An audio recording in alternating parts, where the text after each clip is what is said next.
আসসালামু আলাইকুম প্রিয় দর্শক, সবাই কেমন আছেন? প্রতিদিনের মতো চলে আসলাম এই মুহূর্তের আজকের সবচেয়ে গুরুত্বপূর্ণ ঝড় বৃষ্টির এবং তাপপ্রবাহের গুরুত্বপূর্ণ আবহাওয়ার খবর নিয়ে। আগামীকাল 25 এপ্রিল 2025 রোজ শুক্রবার। এবার তীব্র তাপপ্রবাহ নিয়ে ভয়াবহ দুঃসংবাদ আবহাওয়া অফিসের। 24 ঘন্টার মধ্যে তাপমাত্রা আরও বৃদ্ধি পাবে। এছাড়াও প্রিয় দর্শক, আগামী 27 এপ্রিলের পর থেকে আবারও দেশের মধ্যে প্রবেশ করতে চলেছে শক্তিশালী নিম্নচাপ, তীব্র কালবৈশাখী ঝড় ও ভয়াবহ শিলাবৃষ্টি। এছাড়া প্রিয় দর্শক, পরবর্তী 24 ঘন্টায় দেশের 8টি জেলার ওপরে জারি হয়েছে তীব্র কালবৈশাখী ঝড়ের সতর্কতা। পাশাপাশি দেশের প্রায় 56টি জেলার ওপর দিয়ে বয়ে যেতে পারে তীব্র তাপপ্রবাহ, এমনটাই জানাচ্ছেন আবহাওয়াবিদরা এবং বাংলাদেশ আবহাওয়া অধিদপ্তর।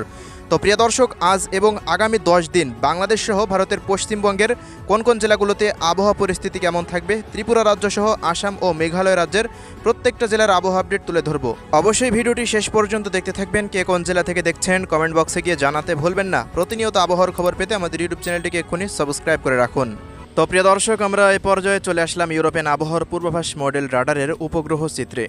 তো এখান থেকে দেখা যাচ্ছে আজ সকালের পর থেকে ভারতের পশ্চিমবঙ্গের দিক থেকে এদিকে রাজশাহী, খুলনা বিভাগ সহ রংপুর, ঢাকা, বরিশাল বিভাগের প্রত্যেকটা জেলার আবহাওয়া পুরোপুরি পরিষ্কার ছিল। সারাদিন কোথাও তেমন বৃষ্টিপাতের কিন্তু কোনো সতর্কতা ছিল না, আর বৃষ্টিপাত হয়ওনি। পরবর্তী 24 ঘন্টা মানে আগামীকাল সন্ধ্যা 6টা পর্যন্ত ভারতের পশ্চিমবঙ্গ থেকে শুরু করে খুলনা, বরিশাল থেকে শুরু করে ঢাকা, রাজশাহী এবং রংপুর বিভাগ সহ বেশ কিছু জায়গায় কিন্তু তীব্র তাপপ্রবাহ চলমান থাকবে। সেই সাথে থাকছে হিট স্ট্রোকের সতর্কতা। তো এই সমস্ত অঞ্চলগুলোতে তেমন বৃষ্টিপাতের সতর্কতা নেই। তবে প্রিয় দর্শক, চট্টগ্রাম বিভাগের 2-1 অঞ্চলে এবং সিলেট বিভাগের যে 4টি জেলা রয়েছে, সিলেট, সুনামগঞ্জ, মৌলভীবাজার, হবিগঞ্জ, পাশাপাশি এদিকে ময়মনসিংহের নেত্রকোনা এবং শেরপুর জেলাতে কিছুটা বৃষ্টিপাতের সতর্কতা রয়েছে। এই জায়গাগুলো বাদে সারা বাংলাদেশের কোথাও তেমন বৃষ্টিপাতের কিন্তু সতর্কতা থাকছে না পরবর্তী 24 ঘন্টার মধ্যে। তো দেখুন, কলকাতার এদিকে খড়গপুর, ঝাড়গ্রাম, পুরুলিয়া, বাঁকুড়া, বর্ধমান, শান্তিপুর, চন্দননগর থেকে শুরু করে নদিয়া, এদিকে মালদা, মুর্শিদাবাদ, এই অঞ্চলগুলো, এদিকে শিলিগুড়ি, দার্জিলিং, জলপাইগুড়ি, আলিপুরদুয়ার, কোচবিহার থেকে শুরু করে কালিম্পংয়ের আশেপাশ দিয়ে আকাশ পুরো পরিষ্কার।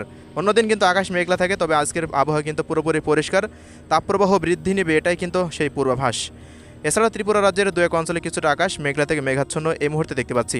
আমরা যদি সামুদ্রিক আবহাওয়ার দিকে লক্ষ্য করি, তো সমুদ্র অঞ্চলে আবহাওয়া অধিদপ্তরের পূর্বাভাস অনুযায়ী আগামী 15 দিনের মধ্যে তেমন কোনো নিম্নচাপ তৈরি হওয়ার কিন্তু সম্ভাবনা নেই। তবে 27 তারিখ নাগাদ বেসরকারি আবহাওয়া সংস্থার আপডেট অনুযায়ী একটা নিম্নচাপ তৈরি হতে পারে, যেটি প্রবেশ করলে কিন্তু দেশের মধ্যে ভয়াবহ ঝড় বৃষ্টি শুরু হয়ে যাবে।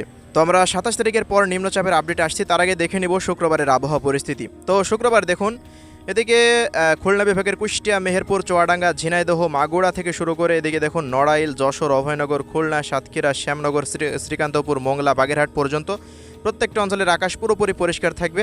তীব্র তাপপ্রবাহের সতর্কতা, বৃষ্টিপাতের কোনো সতর্কতা কিন্তু থাকছে না আগামী 24 ঘন্টা মানে আগামীকাল সন্ধ্যা 6টা পর্যন্ত। পাশাপাশি বরিশাল বিভাগের কলাপাড়া, পাথরঘাটা, মঠবাড়িয়া, জিয়ানগর, মির্জাগঞ্জ থেকে শুরু করে এদিকে ফিরোজপুর, কাউখালী, বরিশাল, ভোলা, বুরহানুদ্দিন, বরগুনা জেলার আশেপাশে চরফ্যাশন, লালমোহন, দশমিনা, এদিকে মনপুরা, হাতিয়া, কুয়াকাটার আশেপাশ দিয়ে কিন্তু আকাশ পরিষ্কার থাকতে পারে। তো এক অঞ্চলে কিছুটা মেঘের আনাগোনা থাকলেও বৃষ্টিপাতের সতর্কতা নেই। এদিকে কক্সবাজার থেকে শুরু করে দেখুন চকরিয়া, থানচি, আলীকদম, বাঁশখালী, এদিকে রাঙামাটি, রাজস্থলী, এই অঞ্চলগুলো, হাটহাজারির 2-1 অঞ্চলে, মানিকছড়ি, লংকদু, খাগড়াছড়ির 2-1 অঞ্চলে, বান্দরবানের 2-1 অঞ্চলে আকাশ মেঘলা থাকতে পারে, তবে বৃষ্টিপাতের সম্ভাবনা নোয়াখালী এবং ফেনী জেলাতে। বাকি চাঁদপুর থেকে শুরু করে কুমিল্লা, এদিকে হাজীগঞ্জ, লাকসাম, ব্রাহ্মণবাড়িয়া জেলার আকাশ কিছুটা সকালের মধ্যে মেঘলা থেকে মেঘাচ্ছন্ন দেখাচ্ছে, তবে বেলা বৃদ্ধি পাওয়ার সঙ্গে সঙ্গে কিন্তু এই মেঘগুলো কেটে যাওয়ার সম্ভাবনা রয়েছে এবং কিন্তু মৃদু তাপপ্রবাহ হয়ে যেতে পারে এই সমস্ত অঞ্চলগুলোতে। ঢাকা অঞ্চলের দিকে যদি আমরা দেখি, ঢাকা বিভাগ থেকে শুরু করে মানে ঢাকা শহর থেকে শুরু করে এদিকে মুন্সিগঞ্জ রয়েছে, এরপর মাদারীপুর রয়েছে, শরীয়তপুর, এদিকে নরসিংদী, কাপাসিয়া, এই অঞ্চলগুলো দেখুন কিছুটা আকাশ মেঘলা নিয়ে থাকতে পারে, তবে বেলা বৃদ্ধি পাওয়ার সঙ্গে সঙ্গে মেঘ কেটে যাবে। ফরিদপুর, এদিকে মানিকগঞ্জ, রাজবাড়ী, এই অঞ্চলগুলো এবং এদিকে কাপাসিয়া, কিশোরগঞ্জের 2-1 অঞ্চলে বৃষ্টিপাতের সতর্কতা রয়েছে। বাকি এদিকে গাজীপুর থেকে শুরু করে টাঙ্গাইল, বাংশাইলের আশেপাশ দিয়ে, ধামরাইয়ের আশেপাশ দিয়ে তেমন কোনো বৃষ্টিপাতের কিন্তু আপডেট আমরা এই মুহূর্তে দেখতে পাচ্ছি না। এ হলো ঢাকা বিভাগের পূর্বাভাস। তো কোনো জেলার নাম যদি বাদ পড়ে যায় কমেন্ট বক্সে জানাবেন, অবশ্যই আপনাদেরকে জানিয়ে দেওয়া হবে আপডেটের মাধ্যমে।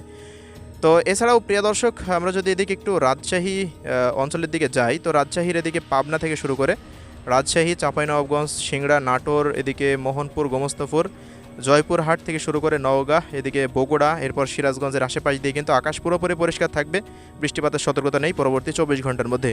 রংপুর বিভাগের জেলাগুলিতে যদি আসি, গাইবান্ধা জেলার দু একটা গ্রাম অঞ্চলে বৃষ্টিপাত হতে পারে। বাকি দিনাজপুর থেকে শুরু করে পীরগঞ্জ, ঠাকুরগাঁও, বোদা, পঞ্চগড়, এরপর দেবীগঞ্জ, জলঢাকা, লালমনিরহাট, চিলমারি এই অঞ্চলগুলোতে তেমন বৃষ্টিপাতের সতর্কতা থাকছে না। তবে শুধুমাত্র লালমনিরহাট ও পঞ্চগড়ে দু এক অঞ্চলে আকস্মিক বৃষ্টিপাতের একটা সতর্কতা কিন্তু থেকে যাচ্ছে।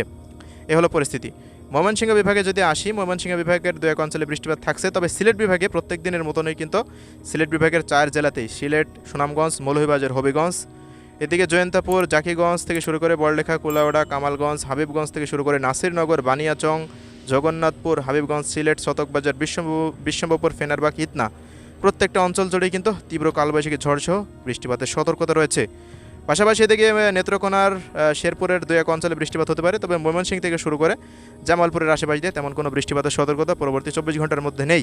তো আমরা এই পর্যায়ে ভারতের পশ্চিমবঙ্গের দিকে চলে আসলাম। তো কলকাতার দিক থেকে দেখুন, এদিকে পুরুলিয়া, বাঁকুড়া, বর্ধমান, ঝাড়গ্রাম, এদিকে উত্তর 24 পরগনা, দক্ষিণ 24 পরগনা, পূর্ব মেদিনীপুর, পশ্চিম মেদিনীপুর, হলদিয়া, খড়গপুর, জমশেদপুর, চন্দননগর এই অঞ্চলগুলোতে আবহাওয়া পুরোপুরি পরিষ্কার। সারাদিন প্রায় 45 ডিগ্রি সেলসিয়াসের আশেপাশ দিয়ে তাপপ্রবাহ বয়ে যাওয়ার সম্ভাবনা। নদিয়া, এদিকে মালদা, উত্তর দিনাজপুর, দক্ষিণ দিনাজপুর থেকে শুরু করে শিলিগুড়ি, দার্জিলিং, জলপাইগুড়ি, আলিপুরদুয়ার, কোচবিহার দিয়ে কিন্তু আকাশ পরিষ্কার থাকবে। তবে আলিপুরের দু এক অঞ্চলে কিছুটা বৃষ্টিপাতের সতর্কতা।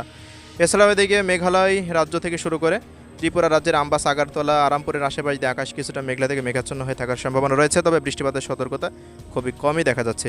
তো এই হলো 25 তারিখের আপডেট।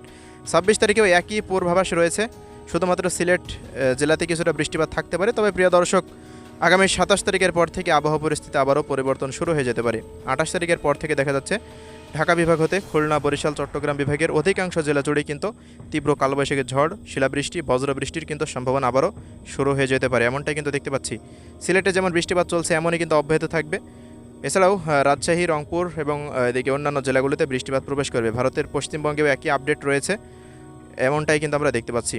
29 তারিখের পরও দু এক অঞ্চলে কিন্তু বিচ্ছিন্নভাবে ঝড় বৃষ্টি থাকবে। উত্তরাঞ্চলে মানে রংপুর বিভাগ হতে কিন্তু ঝড় বৃষ্টি ধেয়ে আসার সম্ভাবনা রয়েছে, যেটি পরবর্তী সময় রাজশাহী থেকে শুরু করে ঢাকা, খুলনা দিয়ে বরিশাল বিভাগ হয়ে চট্টগ্রাম বিভাগ দিয়ে দেশ ত্যাগ করতে পারে, এমনটাই কিন্তু সম্ভাবনা। তো এই হলো পূর্বাভাস। তো সর্বশেষ আপনাদের এই মুহূর্তে দেখিয়ে দেব তাপমাত্রা পরিস্থিতি কেমন থাকতে পারে।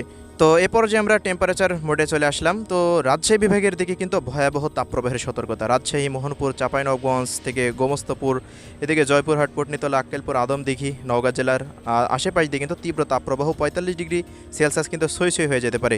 এছাড়াও এদিকে ঘোড়াঘাট, রংপুরের আশেপাশ দিয়ে তাপমাত্রা কিছুটা বেশি থাকতে পারে, 40 ডিগ্রি সেলসিয়াসের আশেপাশে।